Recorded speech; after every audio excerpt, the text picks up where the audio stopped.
mom never missed a chance to brag about my brother, and Thanksgiving dinner was no exception. She lifted her glass, smiling at the crowded table, practically glowing as she announced, "My son Ethan just got promoted, manager at only 27. Everyone clapped, everyone smiled, except me. I just stared at my mashed potatoes, pretending not to care, even though it stung like hell. My brother gave me a smug little nod. He loved this, the attention, the applause, the spotlight. And our mom? She loved giving it to him. I could feel her eyes drifting toward me, waiting to compare. "So, Lotus," she finally said, dragging out my name like it tasted wrong. "What about you? Are you doing anything stable yet?" I felt a burn in my chest, anger mixed with years of being underestimated. My aunt leaned forward. "Yes, sweetheart, what do you do again? Something with computers, right?" Something with computers. That's what they all thought. My cousin whispered loud enough for the table to hear, "I think she's still figuring it out." Another person added, "Yeah, Lotus never really sticks to anything." Laughter. Soft, polite, but sharp enough to cut skin. And Mom, of course, delivered the final blow. "You know, Lotus, not everyone can be as responsible as Ethan, but maybe one day you'll find something that works for you." My hands tightened around my fork. They had no idea. Absolutely no idea. See, I'd been keeping a secret. Not because I was hiding, but because I wanted peace. A chance to live without my family trying to control everything. They thought I worked some tech job. They thought I was unstable, unfocused, unmotivated. What they didn't know was that the tech job they dismissed so easily was the company I spent 7 years building from scratch. A company that just crossed 3.7 million in yearly revenue. A company I owned. A company I ran. And today, I wasn't in the mood to stay quiet. I pushed my chair back slightly and looked up. "Actually," I said calmly, "I'm doing fine." Mom raised her brow. "Sweetheart, we're asking about real work, not your little side projects." Little side projects. Something inside me snapped, not in anger, but in clarity. I didn't need their approval, but they were damn sure going to stop disrespecting me. I lifted my head and said, "Mom, I run the company." She blinked. "What company?" "The one you think I work for." The tablet froze, forks in midair, conversations dead. Ethan stopped chewing. You run it," Mom repeated, "as in you're the manager?" I shook my head. "No, I'm the founder, the CEO." The silence wasn't peaceful. It was stunned, uncomfortable, heavy, like the whole room suddenly realized they'd spent years belittling the wrong girl. Mom let out a nervous laugh. "Lotus, don't exaggerate." "I'm not," I interrupted. "Search it right now. My name is on every document, every patent, every investor agreement." Ethan pulled out his phone first. His eyes widened. "Mom, she's telling the truth." And that's when I saw it. The shift. The fear, the guilt, the regret. Mom's face drained of color as she whispered, "Lotus, why didn't you tell us?" I stared at her, my voice steady, emotional, but fierce. "Because you never asked who I am. You only asked who I'm not." My mom didn't even wait for the front door to close. She stormed into the kitchen, slamming cabinets the way she always did when she was angry, or when she'd been proven wrong. She finally turned to me. "Lotus, what you said tonight was unnecessary. You embarrassed me in front of everyone." I laughed, a dry, tired, fed-up laugh. "Embarrass you? Mom, you've been embarrassing me my whole life. You brag about Luke like he's the only child you ever had." She folded her arms. "Luke deserves it. He works hard." Then, like a knife, "You've always been difficult." That word hit me harder than I wanted to admit. Difficult, the label she'd stamped on me since childhood. I stepped closer. "You know what's actually difficult, Mom? Building a company from nothing, taking on investors who didn't take me seriously, working 70-hour weeks so I could survive without asking you or Dad for a dime." Her face twitched, that tiny micro expression she made whenever she realized she didn't know something important about my life. "You run a company?" she repeated slowly, like she was sounding out a foreign word. "A multi-million-dollar one," I said. "But you never asked. You were too busy worrying about whether Luke's boss liked him." She blinked. Once. Twice. The cracks in her confidence spreading like fractures in glass. "Well, why didn't you tell us?" she shot back, a weak attempt to reclaim control. "Because every time I tried, you interrupted. You changed the subject, or worse, you compared me to Luke again." She looked away, a rare moment of silence from her, the kind that says she knows I'm right. I took a slow breath. "Mom, it hurts, the way you treat me, the way you choose him every single time." Her lips parted like she wanted to argue, but nothing came out. Then footsteps sounded behind us. Dad. He had heard everything. He sighed. "Lotus, your mother and we didn't know things were this bad." I turned to him. "You didn't ask, either of you." Mom finally spoke, her voice smaller than I'd ever heard it. "What do you want from us, Lotus?"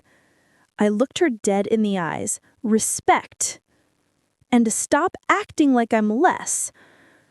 The room went still, heavy, like the whole house was holding its breath. Mom whispered, I don't know how to fix this." And I whispered back, "Then start by trying." But I knew deep in my chest that this conversation was only the beginning. The real confrontation, the real truth, was still coming. I couldn't stay quiet any longer. My chest was tight, my hands trembling. "Mom, Dad, I need to know why," I blurted. "Why did you always favor Luke?" Mom's eyes widened. Dad shifted uncomfortably. The air in the room thickened like a storm about to break. "Lotus, it wasn't like that," Mom started. I cut her off. "It was like that. All my life, you told me I wasn't enough, that I wasn't ready, responsible, capable. But Luke, every achievement celebrated, every mistake overlooked." Dad swallowed. His hands were shaking. We thought we were helping." I laughed, bitter, sharp, uncontrollable. "Helping? By crushing me? By hiding the truth?" Then Mom's face went pale. She looked at Dad, then back at me. "There's something you need to know," she whispered. My heart pounded. "Something I need to know? What?" I demanded. "Why now?" Mom swallowed hard, tears forming. Luke has a condition. Since he was a baby, he's fragile. We didn't want to burden you with it. That's why we protected him. That's why we pushed you aside sometimes." I blinked, stunned. "Fragile?" I repeated, my voice shaking. "You mean you made me feel invisible all these years for him?" Dad stepped forward, voice trembling. We thought we were helping." I laughed again, dry, disbelieving. "Helping by letting me feel worthless? By letting him manipulate everyone?" My hands shook as I pointed at Luke's empty room. Then it hit me. The pieces I'd ignored for years, the favoritism, the blind trust, the endless comparisons, all made sense. Luke had been charming everyone from the start, and my parents, scared and naive, had let him control the narrative. My voice dropped low, trembling with anger and hurt. "You didn't just favor him, you protected him while letting me bleed." Mom tried to reach for my hand. I stepped back. "Don't touch me," I whispered. "You can't fix this with apologies. Not tonight." Dad's shoulders slumped. "We wanted to tell you sooner, but we didn't know how." I shook my head, chest tight, eyes burning with tears I refused to let fall. "I've spent my life proving myself, and now you'll finally see who I really am." For the first time, I felt powerful. Not because of my success, not because of Luke, but because I finally understood that my voice, my truth, couldn't be ignored anymore. And as I walked out of the room, heart racing, one thought rang clear. The next move is mine, and it's going to change everything. I didn't wait. I couldn't. Years of being underestimated, ignored, and pushed aside fueled every step I took. Tonight, I would take control. I walked into the main room where Luke was showing off some new deal on his phone. His smile faltered when he saw me. "Lotus, what are you—" "Stop." I cut him off. He looked confused, angry. "You can't just watch me," I said, my voice cold, steady, but trembling with rage and hurt. I opened my laptop and connected it to the big screen in the living room.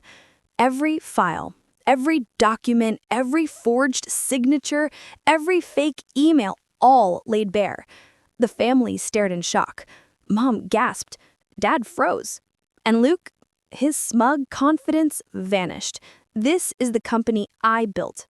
Every contract, every account, every investor, mine. Not yours, not Mom's, not Luke's, mine. He stammered, trying to grab the laptop. "You can't. This isn't true." I held my hand up. "Check it." All the signatures traced back to me. You tried to steal it. You lied. You manipulated everyone. Mom's eyes welled up. We never wanted you to be hurt, Lotus. We thought we were protecting Luke." "Protecting him by letting him steal my life?" I interrupted. The room was silent. Luke's face went pale. I didn't think you'd find out," he whispered. I stepped closer, every word sharp. "You underestimated me. You counted me out. You thought I'd be weak, but here I am. And you're exposed." I turned to Mom and Dad. "I forgive you, but I won't let anyone disrespect me ever again. That includes Luke. That includes all the comparisons, the favoritism, the lies." Dad lowered his head. "You've grown into a remarkable woman, Lotus. We see that now." I felt a rush of power, not just from winning, not just from revealing the truth, but from finally standing in my own strength. Luke tried one last time, his voice cracking. "You can't just take over like this." I smiled, icy and confident. "Watch me." The files weren't just proof, they were a mirror. A mirror showing the family who had underestimated me for years. And it was crystal clear now. No one could ever doubt me again. That night, I didn't just reclaim my company. I reclaimed my voice, my power, my life. And the family who doubted me, they would never forget it. The lesson was simple. Underestimate me, ignore me, or try to steal from me, and you will be exposed. The next morning, the house was quiet. Everyone avoided my gaze, even Luke. I poured myself a coffee, sitting by the window, feeling the first real calm I'd had in years. For the first time, I felt untouchable. Mom came into the kitchen hesitantly. "Lotus, we're proud of you," she whispered. I looked at her, my expression softening slightly. "It's not about pride," I said. "It's about respect, about finally being treated like an equal." Dad nodded, silent. "You've proven yourself," he admitted. "We should have seen it sooner."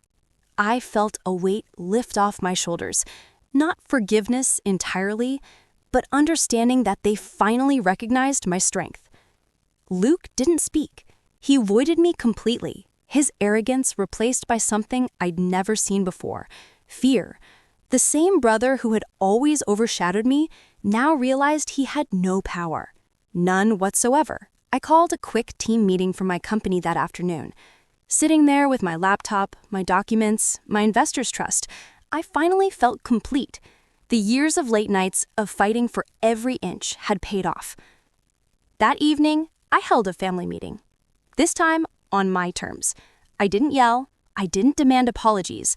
I just laid out the facts. showed them how much I had achieved, how I had silently built an empire, and I made it clear. I wasn't the little sister anymore. I was Lotus, CEO, founder, unstoppable. Mom's eyes filled with tears. "We were wrong," she whispered. I nodded, letting the moment sink in. I wasn't bitter anymore. I wasn't angry. I was empowered. Luke tried to speak, but I held up my hand. "It's done, Luke. You've had your chance. Now step aside." And he did, silently, defeated, and finally aware of the sister he had underestimated all his life. That night, I sat on the balcony, city lights stretching out below me. The cool wind brushed my face, and I thought about every struggle I had faced, every doubt, every insult, every sneer. And I smiled, because I had won, not just in business, but in life. The lesson was clear. Never let anyone define you, never let comparisons steal your confidence, and never forget your own power. I raised my coffee cup to the sky, to me, to strength, to finally being seen. Lotus had won. The little sister they ignored had become the woman they couldn't ignore. And nothing, no jealousy, no favoritism, no doubt, could ever take that away.